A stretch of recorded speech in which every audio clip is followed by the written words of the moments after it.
Hey everyone, my name is Chelsea. Welcome to Little Mountain Ranch and to my front yard. We do not spend a lot of time here on my channel. Usually we're in the kitchen or down in the vegetable garden, but today we are going to hang out here because we're going to do something fun. It is actually the evening. The sun is just about to go behind the mountain behind us here to the west. It has been kind of miserable today, a little bit cold, cloudy, rainy, thunderstorms, but the sun came out about 20 minutes ago and I decided that I wanted to come out here and do a project that I have been anxiously waiting to do all day. And our magpie friends up here in the tree, up there in the tree there, they decided to build a nest right outside my bedroom window, which I thought was really sweet when it first happened. But now that they have hatched out their babies, I'm not finding it quite as sweet because they are very noisy. But that's okay, their babies will fledge here soon and we won't have to listen to the squawking anymore, but we will have to listen to a little bit of it right now. I'm popping in here to share with you something that is very exciting. I open up my membership community every 3 or 4 months or so, and the doors are going to be open for the next couple of days, and I am offering a free month in my membership community for anyone that wants to come and check it out. We have an amazing library of content with videos and PDFs and guides, all kinds of things in there. We have a forum where people share everyday glimpses of what they're doing, asking questions, sharing inspiration. It is a wonderful place. We offer 2 different tiers of the membership, and you can click the link down below to get the details about what each tier offers. But I wanted to add a second tier to make it more affordable so that more people can join. So we do have those 2 different levels.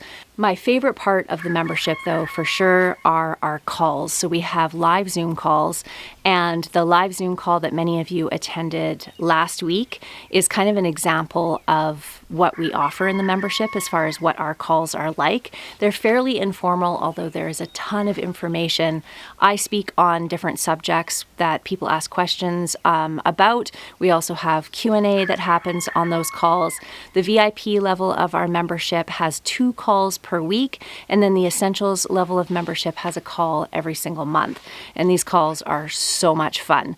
If you would like to check out what one of those calls is like, I'm doing another Zoom call that's open to the public tomorrow at 5 p.m. Pacific Standard Time. So that is, what month is it? It's May 31st at 5 p.m. And if you want to sign up for that, you can click the link below. Or if you're already on my email list, then you will get the link for that call. I hope that you join us. We decided to do a second call because our first call last week filled up and there were a lot of people that weren't able to join. So we're doing a second call so that more people can jump in. And this call, the kind of topic of this call is gardening Q&A. So you can bring all of your gardening questions, whether you have no experience whatsoever with gardening and you're just starting out, even if you're just curious about gardening and want to learn more about it, or you're an experienced gardener. It is a really fun call and I hope that you join me there. Our house, which is log, as you can see behind me here, is a 50-year-old log house, and the logs were in terrible condition. When we first bought the house 10 years ago, they were in fairly good shape. We were really excited about it. But over the last 10 years, we've been spending the majority of our time working on the land and building hay fields and fencing and that kind of infrastructure, and we have not focused on our house, and it became quite neglected. We did end up hiring a company to come and refinish the logs. They sandblasted them and stained them. They did a great job and the house turned out beautifully. Over on this side over here, we actually ended up doing the whole house, so not just the logs themselves, but also the siding up here and down here. Dan and I actually did all the lower siding all the way around the bottom of the house, but the log refinishers sandblasted that and did that too, and I'm really happy with the way it turned out. But there was still a ton of work that needed to be done on this yard, and one of the things that we needed to do was redo the flower beds that were around the house. So when we first bought this place, there were beautiful flower beds everywhere, but like I said, our focus was more on building the infrastructure, building our garden, our high tunnel, all that kind of stuff, not so much on things to make them look pretty. So the flower beds slowly fell into a very sorry state, and then last year when we made the decision to refinish our logs, we decided to just leave those beds. We actually removed all the soil from them because we knew they were going to have the sandblasting grit and all of that in them. Oh my goodness. So the problem is that there's a squirrel running around the tree up there and the magpies are not happy about it. Oh my goodness. One second. Oh my gosh, I found the reason why they're making so much noise. Oh, That is a fledgling magpie right there. Oh, you poor thing. It's okay. It's okay. Shh, shh, shh. It's all right. It's all right. It's all right. Shh. Shh. Stay up there. You're okay. You're okay. It's all right. It's all right, Mama. So that is why they were so upset. Oh my gosh. It's okay. Go on up. It's okay, little one. You're okay. Just stay there. You're okay. So what happens with birds like magpies and most birds is that the babies will leave the nest before they can fully fly. They'll find areas that are close to the nest and their parents will actually look after them for at least another week or two until they can fly and they can become independent. And the fledgling phase is actually the highest risk phase for most birds because of exactly what just happened there where my cats were going after that poor little fledgling. But yeah, hopefully they'll quiet down now. All right, so let's get back into what I came to share with you today, and that is beautifying the front part of the house. So as you can see, we built some new beds here, and we used some 4x4 treated posts, and I sunk one of them down into the ground part of the way, and then another one on top to hold the gravel. The reason we decided to go with gravel, this is 3/4 inch washed gravel that we purchased, was because we've been having some issues with our animals around the beds or around the house. One of the issues is all my wonderful cats. They decided to start going to the bathroom and using the flower beds as a litter box, which is of course is absolutely gross. So I needed to find a solution for that. Secondly, we have Great Pyrenees dogs, and they were forever going into the beds. It didn't seem to matter what I did, they were going into them. So I wanted to find something that would keep them out, or if not keep them out, at least not something that they could totally destroy. Thirdly, we wanted to keep water away from the foundation of the house. So what I actually did was I took the soil, sloped it away from the house, and then I laid 4 layers of thick plastic on top of that, and then a whole bunch of gravel. There's probably, in some places, there's up to 6 inches of gravel on here, but a lot of gravel, and that will keep the water, any water that does go near the house, it will direct it away from the house. One of the other reasons that somebody actually pointed out to me, so it wasn't something that Dan and I thought about when we did it, was that it is really good when you have wood siding to not have anything flammable up near your house, so that in case there was fire, that the fire couldn't get up to the edge of the house and then burn up the side of the house. So that's just an added bonus to choosing this method. One of the reasons that I also chose gravel instead of some other type of medium like wood chips is because this is one that is not going to attract bugs to our house. So we did spray something on the house before they stained it that's supposed to help with any bugs that might try to infiltrate the wood. But having anything up near the house that could attract bugs to it could also bring bugs into the wood of the house. So that was another reason that we chose the gravel as well. When we first talked about doing the gravel, I wasn't super keen on it because it's kind of a cold look. It is a very clean look, but it's kind of a cold look as well. So one of the things that I've decided to do is to put some flower pots along over top of the gravel.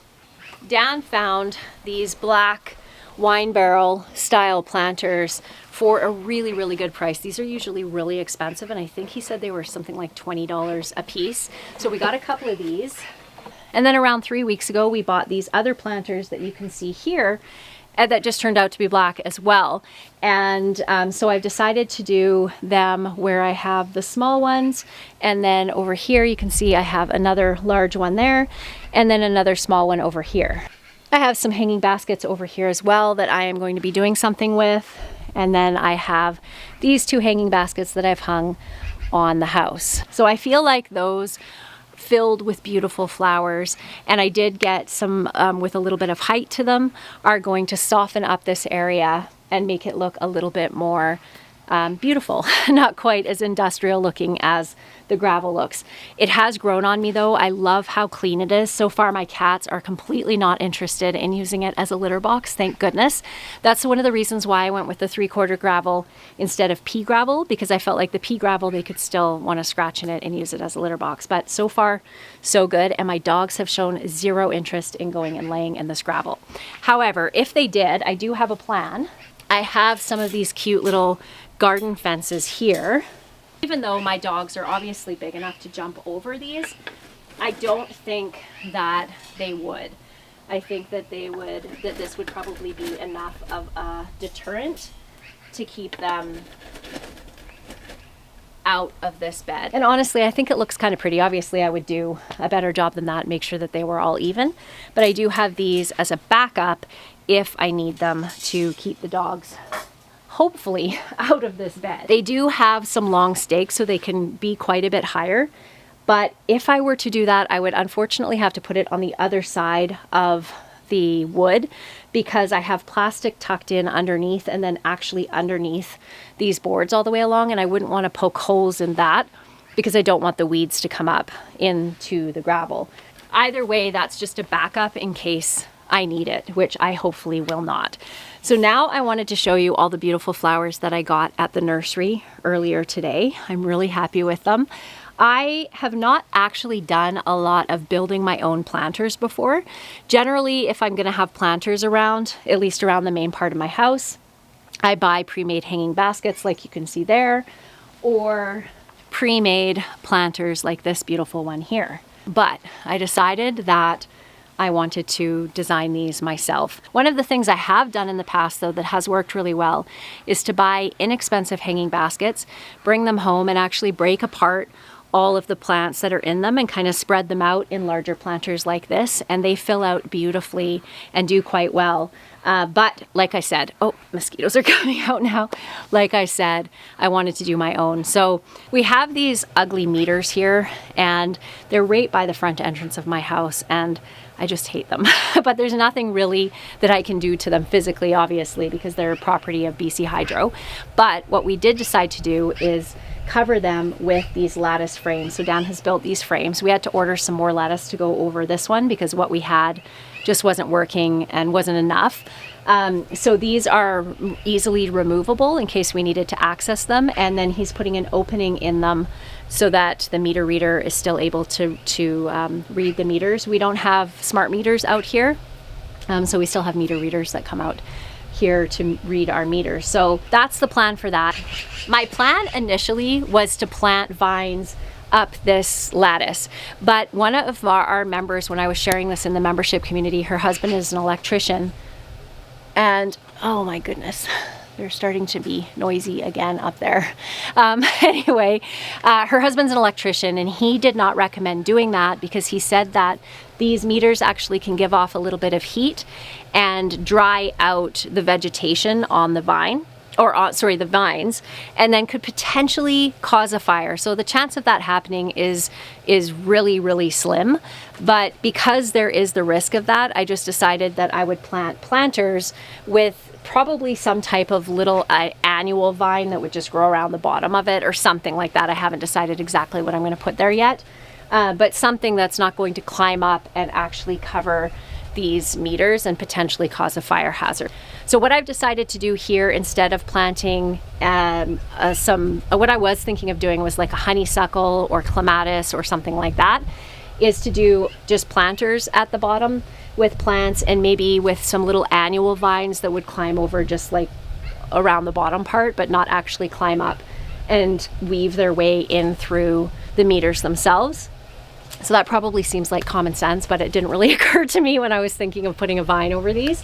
But even just the lattice itself, I think, looks so much better than the meters. So I'm going to move these away. So these rocks, I'm going to show you what I'm going to use these for in a minute, but let's look at our plants. All right, we have some lobelia here. Lobelia is just one of my favorite plants for planters. I just love the color of it. These ones, I got ones that were, this one's called the Regatta Mix, so white and dark purple. I got that dark purpley blue color one, which I just love, so I got quite a few lobelia. I got this beautiful sweet potato vine, and this one is called Blackie, so it's really dark, and I think it will look beautiful, that purple kind of color. And then I also got, this one's called Lime Marguerite. This is another sweet potato vine, so it's kind of that chartreuse green, which I thought would look really beautiful against the black. One of the things I did mention when I shared the photo of this in my membership community was that I was going to paint these because I really didn't like the black. But once I set the black up over here, I actually decided that I really liked it. I'm not really a black person, I'm more color. And so I had considered painting these a dark green, or maybe that green that I painted my greenhouse or something like that. But I just think it looks really sharp and clean, and with all the flowers spilling out of them, I think it'll look really beautiful. So I decided to leave them black. And with this chartreuse green, it's gonna look gorgeous. Some creeping Jenny, again for a little bit of that lighter green color, and I just love this. I love the way that it hangs over the side of a planter. I absolutely love verbena. This one's called Pink Star, so we got some verbena. This one doesn't have a tag, but this is a really common grass. I guess this is kind of a grass to go in the planter, and I got it for a little bit of height. And so one of you guys probably know what these are called. In fact, if my mom's watching, she will for sure know, because she knows the names of every flower you could ever imagine, or plant for a planter you could ever imagine. So Mom, what's this one called? This one's a Swedish ivy, and I just thought that was so pretty and delicate looking. In fact, I only bought 3 of them, so I might need to grab another one because I just think it's so beautiful. So all the plants that I got are full sun to part shade, and the reason for that is this is the west side of the house, so it gets shade in the morning and then quite a lot of direct hot sun in the afternoon. So I needed something that was going to be both good with full sun and part shade. I got these little ones because I just thought they were really cute. This is called candy corn plant. So it's a little vine, and it is an annual vine. It's annual here. It's zone 7 or 8. It would be perennial, but here it's annual. And I thought this would be a really nice one to put in the planters along here, because it would kind of go on, climb on here a little bit, but not really more than that high. And I just thought it would look cute. So we got one of those, or 3 of those. This one was called Crazy Tunia Frisky Orange. I just loved the name of that, but look at how cute that little petunia is. And I got some more slightly different. We got some red petunias and some red and white petunias, because my other planters that I got down there, you can see they have red petunias in them. So I thought having some red petunias to kind of coordinate with those ones would look really nice. And then I thought these geraniums looked a little bit like a peony. Aren't they beautiful? Super light pink, a little bit of dark pink in there. So we're gonna throw those in there. And I think that is about it. I'm going to get these set up here because those rocks that I showed you earlier in the wheelbarrow, I'm going to be putting some rocks in the bottom of these planters to help with drainage, and then filling them with potting soil, so they're going to be quite heavy by the time I'm done filling them. That being said, I don't want to get a bunch of soil on my gravel here, so I'm going to be very careful with putting the soil in here. These planters came with these bags to go on the inside to protect them. And they do have a drainage hole in the bottom. We're gonna put some of our rocks in the bottom, and this will also help to hold the liner in place.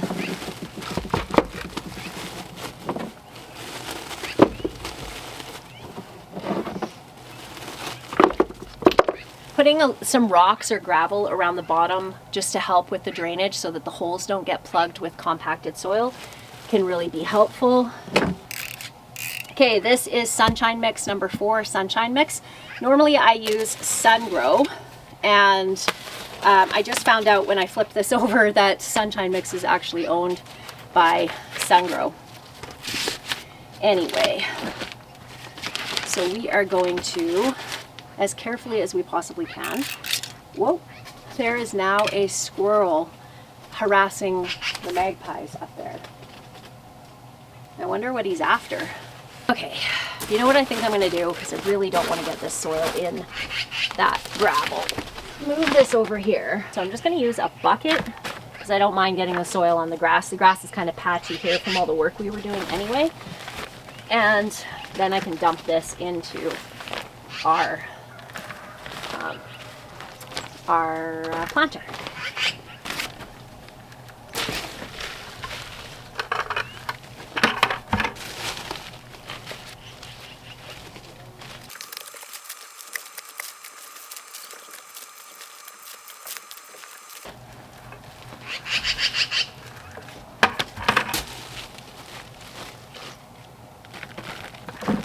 So does anyone know why a squirrel would be harassing a magpie nest?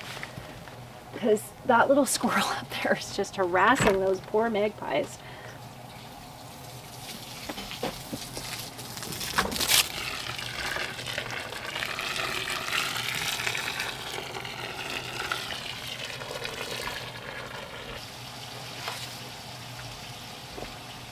All right, let's figure out, we definitely want that one in the middle.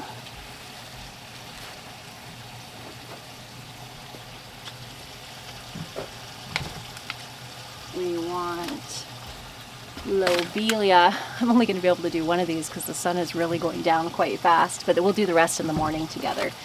But let's get this one done before we lose our light. So I definitely want lobelia all the way around.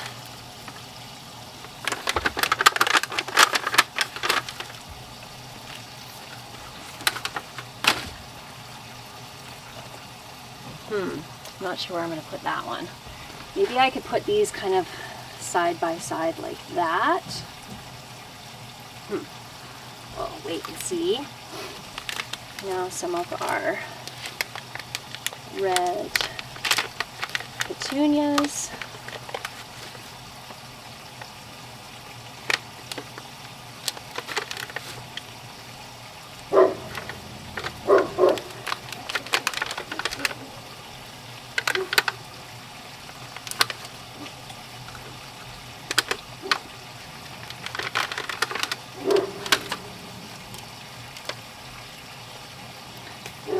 Okay, and then we need a creeping Jenny right there. And a, maybe I'll put these somewhere else. I don't know if those are going to work in here. And then a potato vine there.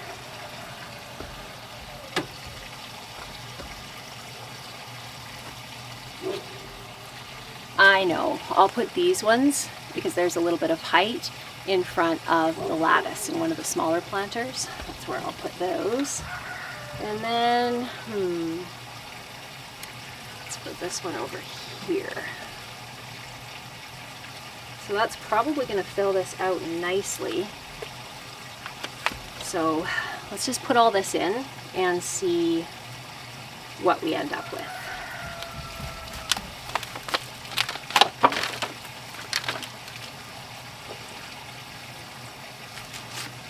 Isn't this just the prettiest little plant? Oops, don't want to be doing that over our gravel.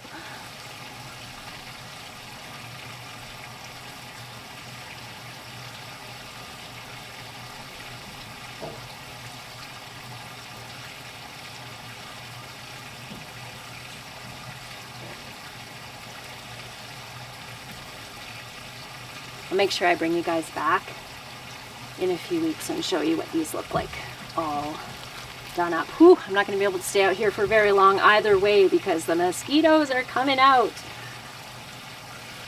Oh my gosh. We have not had bad mosquitoes this year at all. And I have not missed them. Hi, Alex. Oh, Alex, you have got to go in the house. You cannot go bother those baby magpies. Hang on, I gotta go grab Alex. Come on.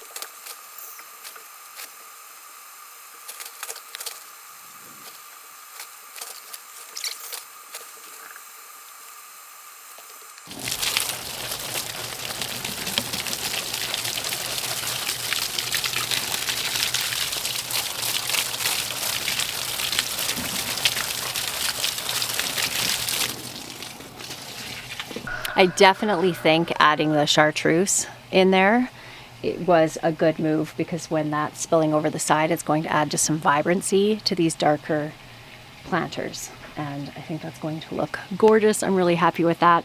So definitely have to go inside. The mosquitoes are out in full force, but when we come back together in the morning, I will get the rest of these planted, and then I'm going to show you a little fountain feature that I made using an old Clawfoot tub that we had, and then I'll show you around the other side of the house and what we're going to be doing over there. So I'll see you again in the morning, everyone. Bye. Good morning. It is bright and early right now, and it is a little bit chilly out here. So I have some gloves on, and I realized last night that this potting soil that I'm using, it has an additive. It has some silica added to it that's supposed to help with root development and other things like that, and they recommend that you use gloves to handle this soil. So like I said earlier, I only use sun-grow soil normally that doesn't have the added silica in it, so I didn't realize that I needed to wear gloves. My hands were pretty itchy and pretty dry last night, so gloves for both the cold and to protect my hands from the silica. So what we're going to do now is finish filling the rest of these pots. I'm just going to go and fill each one of them, and then we will add our beautiful flowers to them. I'm happy to say that our magpie baby seems to be doing fine. She's actually gone now. She left the tree and is down by the pool right now, and its parents are looking after it. It does appear that there is only one, but I did notice a couple weeks ago that there was a hawk that the magpies were constantly trying to keep away from their nest. So it's possible that maybe the hawk got what other babies they had hatched, but at least they have one, and it seems like it's doing well. So that's really good. Okay, let's get to filling these.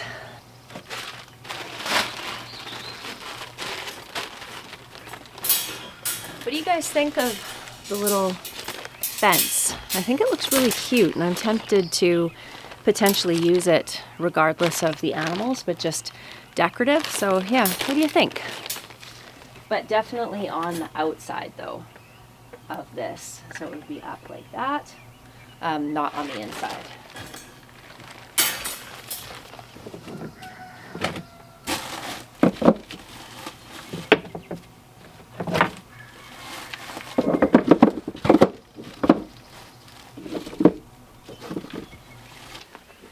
Okay, so we're going to move these so we can get a visual for whether I should use two of the small pots over here or just one of them. I'm leaning towards two, but we'll see. That's a little bit better. I don't know if you can see all the way down here, but for even spacing, where we have a big one, a small one, a big one, a small one, a big one, a small one.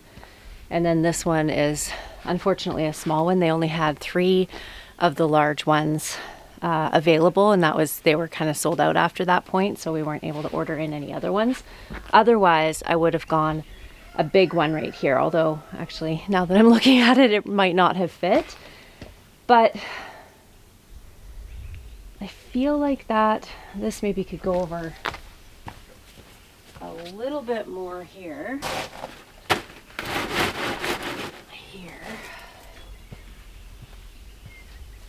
And I do have a couple little lawn ornamenty things, like this one that I could put here. I'd like to get a couple of those like metal birds, like a stork or a blue heron or something like that, and put that in here too. So it's not, I think that's probably the best. What do you guys think as far as positioning goes? I think I'll stick with this, get these filled. I'm really happy with the way that they're looking with plants in them. And then we can play around a little bit. Maybe it's a bit too much. Maybe I need to take the smaller ones out that are in between, but let's get them filled, and then we'll make a decision about whether we're going to remove some, because we also have this whole side of the house over here where we have another one of those beds. So you can see here, I haven't put these in yet or put the gravel around here yet, but I am going to have little steps come down right here. I actually tore out, wow, it's really bright here with the sun. This is the south side of the house, but I tore out all the beds that were all around here and around the side, and I've actually took everything out of them, raked them out, put some fresh soil down, and then seeded this with lawn, because I want to keep this space super manageable. With my large vegetable gardens, I don't have a ton of time to focus on pretty flower beds, and I don't want to have to be weeding and maintaining. So that's one of the reasons why we went for this whole situation here. One thing that Dan and I were talking about doing, so this was the first time I'd ever done anything like this as far as building beds like this using the 4x4s. And one of the questions that I was asking him when I was originally doing it was whether I should make so you can see the line of the house and then where we painted black. So we painted the concrete black, and I didn't build the beds so that they were kind of level with that line. So it looks okay from certain angles, but when you're driving up the driveway, which is where you guys are positioned here, the angle looks a bit weird. So we're actually going to build up this side of the bed so that the line goes straight across. So it will be a bit higher on this side than it is on this side, but I think to the eye it will be more appealing. So I won't be putting flower pots here right now. Actually, I guess it doesn't matter because the gravel is going to stay in there. But I want to put some more flower pots along this side. I could potentially do something vining up this part of the wall here, this big empty part of the wall. But I was also thinking of getting some of those metal butterflies or suns or something like that to put on that wall just to give it a bit of visual interest up there. But I really like how simple and clean this looks. And the house just looks like a different house since we got it refinished. And I don't know if you can see, oh yes, you can see over there. You can see that our deck is completely gone. So Dan is working on building that. We actually had to completely take it down. What we were originally planning on doing, let me show you around on this side too, was reusing some of the old deck. So this deck was put on 50 years ago when the house was built, and there was a lot of the wood that was still good on it. But when we started to take it apart, we found that there weren't adequate footings that were in for holding such a large structure. The deck that's on the other side that you probably saw when we were over there has a heavy roof on it.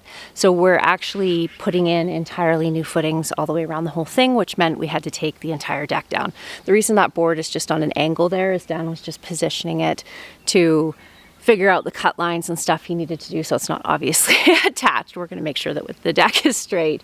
But one of the things about this side of the property that I just love so much is this view. It is such a beautiful view. So when we're sitting out on the deck in the morning, this is the view that we get to enjoy, which is just awe-inspiring all the time. It's so beautiful. So I cannot wait to get this project done. It's probably going to take us about a month to finish it. Dan's doing pretty much the entire thing on his own. I'll be helping out where I can, but yeah, really big project, but very exciting. This is a little bit better of an angle to see this side of the house, so you can see that line that we're talking about where it's small up there and then gets larger down here. So we just want to make it so that it's even, just so that it's not distracting to the eye. But let's get back over and get those pots filled now. But since we're walking around, this is an old Clawfoot tub, and you can see there's an old hand pump. Actually, this is kind of in the way right there. So I just bought a solar pump off of Amazon, just an inexpensive solar pump, and I have it piped so that the water, when the fountain is running, comes out of there. And it sounds really nice on this side of the house where some of the bedrooms are. You can hear that tinkling sound at night, which is really lovely. But I do have a leak situation happening. So yesterday I did some silicone there around the bottom where I thought that it was leaking, but I actually think it's leaking around where the plug is. So I have to do some more work on it before I can actually have this working, but I love it. And I'm going to put flowers all over here that kind of cascade down the side of the tub. And I think it's going to look really beautiful. This whole part of the yard here, I just love so much. And then behind us here, we have this old wagon. So this wagon was used on this property 100 years ago, which I just think is the coolest thing. But it is in some sad state of disrepair. So what I used to do when the foundation of it was strong is I would have big pots in there with flowers coming out of them, and it looked really beautiful. But we have actually decided that all this equipment here, you can see we've started to take apart the wagon over there. Those are the old baseboards that were on the deck part of this wagon. But we're going to move all of this stuff, and this wagon is going to go way up over there on that hill, kind of facing the driveway, and then we're going to put Little Mountain Ranch on the side of it. It's going to kind of be the welcome for when you're coming down the driveway. And then we'll probably move the old rake over there, but I'm not entirely sure. We might keep it because it's kind of out of the way. but we want to just have this open so that the front of the house is not so cluttered and you're actually able to see all the work that I'm doing over on the other side of this fence. So we did put some gravel down here just because we don't know when we're going to be able to actually get this moved. It might be towards the end of the summer and we wanted it to look clean. So I have a lot of just cleaning up work to do here, weed whacking this and making this look all nice. And then one of the other projects that I'm going to do, and we will give you kind of a grand tour of all of this when it's all done, but we have our gate here and one of the posts has rotted, so we're going to replace that. And then I'm going to use some of the gravel you can see on the driveway here from graveling in front of the house and make just a walkway space here that comes out onto the driveway, because this area does tend to get pretty muddy in the spring. I have some old paving stones over there that we took from some stairs that we took out that were in a very sad state of disrepair, and I'm going to use some of those paving stones there as well. We will give you a grand tour of the whole thing once we have it all done and the deck is done and all of that, but for right now I'm really happy with this slow and steady progress that we're making. Okay, I'm not minding this, the way that this is looking from this side. It looks really balanced from the front here where all of the spacing is on here. So I think this is probably going to work. I did a little bit more reading about that candy corn. It's also called a firework vine, and it actually only grows on average as an annual in our area around 3 feet tall. So I think it's going to be perfect for where the taller part of that trellis is going to be, because it's not going to climb up to where the actual meters are. If it does, I'll keep it pruned back. Apparently it can also be used as a ground cover type vine, or it can be pruned to be more of a bush or a shrub. So I think it's going to be the perfect thing to put into that, oh my goodness, that planter. It's a little bit early. I haven't had enough caffeine yet. That planter over there. So let's get these two ones over here planted. And I'm going to plant these ones the same way that I did those. So with the tall grass type frondy thing in the middle, and the vines and the petunias interdispersed in there. I'm also adding some petunias a little closer to around the base of the frondy plant, just so that the planter can be completely filled out. I just realized that I didn't add this beautiful verbena into that. So I have the two smaller planters, so I actually have another one of the small planters that are down on the end that aren't going to be going here. So I'll add this little beautiful hot pink verbena into that one. I don't mind having extra flowers to play with.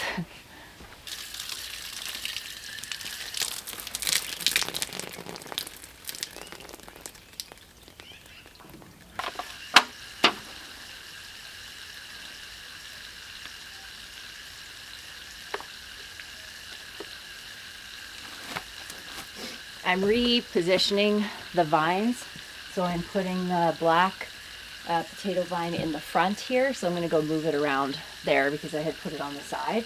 But I kind of want the vines to be coming down around this area, because back here is going to be really shaded and these are sun-loving plants. So, and plus I just think it would look prettier that way.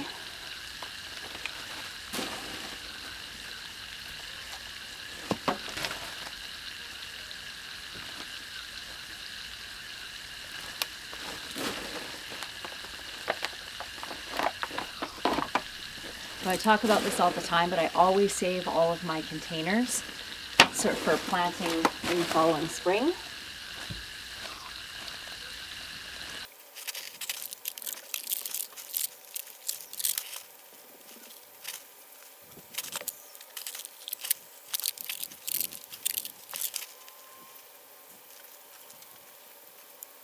I was just looking at my flowers and I realized that the Swedish ivy I hadn't used either, and I feel like this would look really nice in there just with the variegation on the leaves. So I might pop one of these in one. We'll see.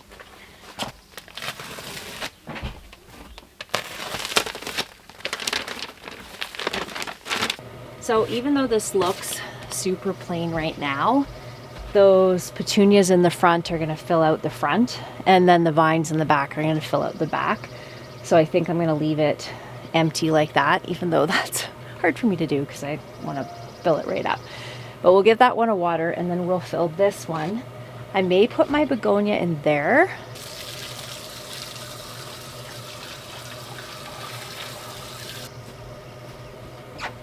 I also have this watering can planter too to fill up. I have enough flowers.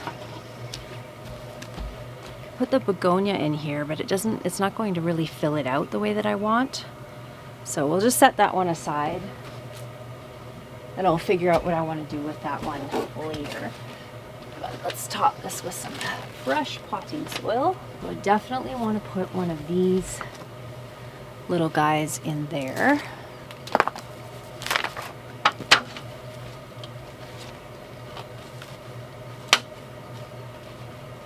And do I want to go with verbena, or do I want to put one of these?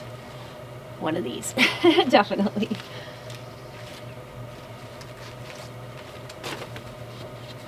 Ah, yes, that looks good. So we'll give that a water and find somewhere to put that. And then I have this one here. Let's put one of these guys in there. Let's put our beautiful verbena. These pinks look really nice with this black. Let's put our verbena like so. Let's put one of our beautiful geraniums in there. And then I also had a couple of extra, I had a creeping Jenny and a lobelia. So we'll pop that in here too, and that should fill things out nicely. So are you someone that likes wearing gardening gloves or prefers bare hands? As you probably know, if you have been here before, I prefer bare hands in soil. Do not like the feeling of wearing gloves at all, so I won't be buying this kind of potting soil again. I really like this Swedish ivy here. It's so pretty. As you can see, I'm not very delicate when it comes to potting things up. I kind of just shove stuff in there. Make sure it's pushed down and nicely watered. Okay, that looks so pretty. So, don't know where I'm gonna put it though. So, let's just stick it down over here for a second. Clean up all my mess. I still have one of the geranium and one of the candy corn vine left, and then the begonia, but I'm sure I'll find somewhere to put those. And then I did buy a couple of fun squash that I didn't plant myself, but this will be saving for the next video because I have so much work to do down in the main garden.